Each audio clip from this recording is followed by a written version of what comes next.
Good morning, friends. Today we will see physical features of India, Part 4, Peninsular Plateau. प्रायद्वीपीय पठार पठार table भूमि भी कहलाते हैं क्योंकि इनकी ऊपरी सतह टेबल की तरह समतल होती है। प्रायद्वीपीय पठार भी एक टेबल भूमि है। यह गोंडवाना लैंड के टूटने से बना है। यह पुरानी आग्नेय एवं रूपांतरित चट्टानों से बना हुआ है। इसको व्यापक रूप से दो बड़े भागों में बांटा जा सकता है, केंद्रीय उच्च भूमि और दक्कन का पठार। नदियाँ चंबल, सिंध, बेतवा और केन का प्रवाह दक्षिण पश्चिम से उत्तर पूर्व की ओर है। पूर्व की ओर इसके विस्तार को स्थानीय स्तर पर बुंदेलखंड और बघेलखंड कहते हैं। पूर्व की ओर और अधिक विस्तार को दामोदर नदी द्वारा अपवाहित छोटा नागपुर पठार बनाता है।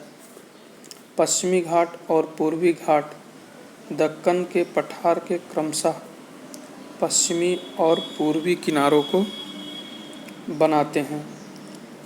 अनाईमुडी 2695 मीटर तथा दोदा बेटा 2637 मीटर प्रायद्वीपीय पठार की ऊंची चोटियों में शामिल हैं। अर्थात अनाईमुडी प्रायद्वीपीय पठार की सबसे ऊंची चोटी है, जिसकी ऊंचाई कितनी है 2695 मीटर।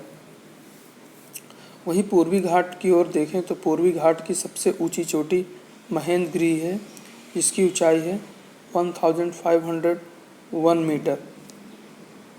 अर्थात कंपैरेटिव तुलनात्मक रूप से देखें तो पश्चिमी घाट पूर्वी घाट की अपेक्षाकृत अधिक ऊंचा है।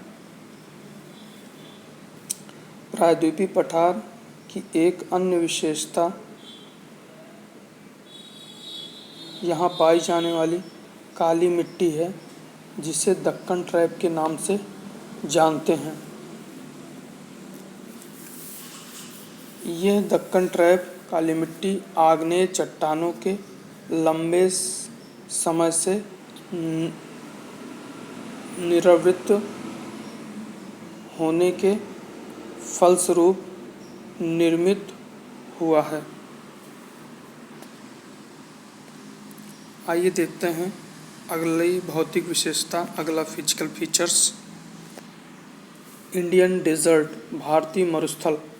सबसे पहले इसकी लोकेशन स्थिति देखते हैं।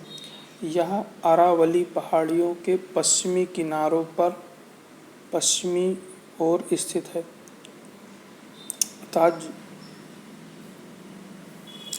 यह क्षेत्र बहुत कम 150 मिलीमीटर वार्षिक वर्षा प्राप्त करता है, क्योंकि भारत में आने वाला साउथ वेस्ट मानसून यहाँ तक राजस्थान तक आते आते कमज़ोर हो जाता है।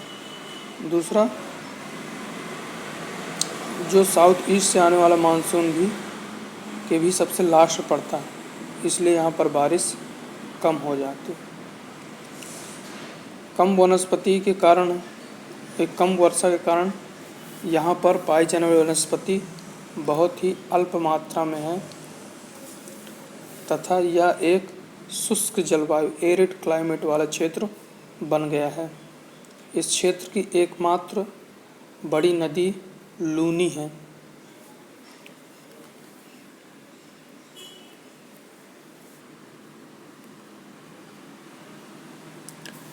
इस क्षेत्र में चित्र में दर्शाए गए अर्धचंद्राकार बालू के टीले बहुत अधिक मात्रा में हैं, किंतु भारत और पाकिस्तान सीमा के पास देशांतर रूप में दून, रेत के टीले भी पाए जाते हैं। इस अध्याय में के इस पार्ट में इतना ही। कल हम देखेंगे इस चैप्टर का पार्ट 5, कोस्टल प्लेन्स और आइलैंड्स। धन्यवाद।